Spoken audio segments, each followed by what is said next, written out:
വേനൽ മഴ പലയിടങ്ങളിലും പെയ്തുവെങ്കിലും ജനങ്ങൾക്ക് ആശ്വാസമാകുന്നില്ല. ജില്ലയിൽ ഉയർന്ന സ്ഥലങ്ങളിൽ മാത്രമല്ല, താഴ്ന്ന സ്ഥലങ്ങളിലും കുടിവെള്ളക്ഷാമം രൂക്ഷമാകുകയാണ്.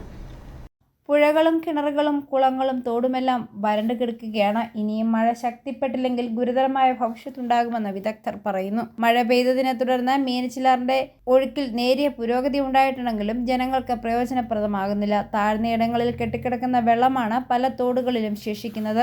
മിക്ക തോടുകളും പൂർണ്ണമായും വറ്റിയിരിക്കുകയാണ്. മണിമലയാറും മീനച്ചിലാറും പലയിടങ്ങളിലും പാറക്കൂട്ടങ്ങളായി മാറി. ആദ്യ വേനൽ മഴകളിൽ ഒഴുക്കിട്ട തോടുകൾ പോലും പിന്നീട് വറ്റിയത് ജനങ്ങളെ ആശങ്കയിലാക്കുന്നു. ഉയർന്ന സ്ഥലങ്ങളിലെ കിണറുകളിലധികവും ജനുവരിയുടെ തുടക്കത്തിൽ തന്നെ വറ്റിയിരുന്നു. ചെറിയ മഴയ്ക്ക് പിന്നാലെ അവശേഷിക്കുന്ന കിണറുകളിലെ വെള്ളം കൂടി വറ്റിയതും ദുരിതം വർദ്ധിപ്പിക്കുന്നു. സർക്കാർ സ്വകാര്യ കുടിവെള്ള വിതരണ പദ്ധതികളെ ആശ്രയിച്ചാണ് പലരും ആവശ്യങ്ങൾ നിറവേറ്റുന്നത്. എന്നാൽ അവയും പൂർണ്ണമായും ആശ്വാസമാകുന്നില്ല. എല്ലാ ദിവസവും വെള്ള വിതരണം ചെയ്തിരുന്ന പദ്ധതികൾ പലതിൽ നിന്നുള്ള കുടിവെള്ള വിതരണം ആഴ്ചയിൽ 2-3 ചുരുങ്ങി.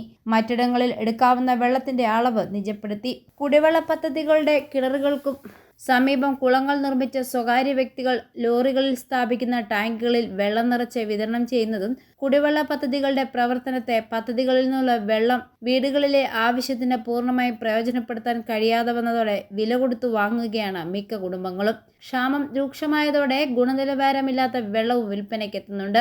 ഇതേസമയം മഴ പെയ്തു തുടങ്ങുമെന്ന പ്രവചനത്തിൽ ജനങ്ങളുടെ പ്രതീക്ഷ. ഇന്നലെയും മിനിഞ്ഞാന്നും ചിലയിടങ്ങളിൽ മഴ പെയ്തുവെങ്കിലും പകൽ സമയത്തെ ചൂടിന് യാതൊരു കുറവുമില്ല. ഏതാനും ദിവസമായി ഉച്ചകഴിഞ്ഞ് കാർമേഘം രൂപപ്പെടുന്നുണ്ട്. ചിലയിടങ്ങളിൽ മഴ പെയ്യുന്നുമുണ്ട്. i4u news, Pala.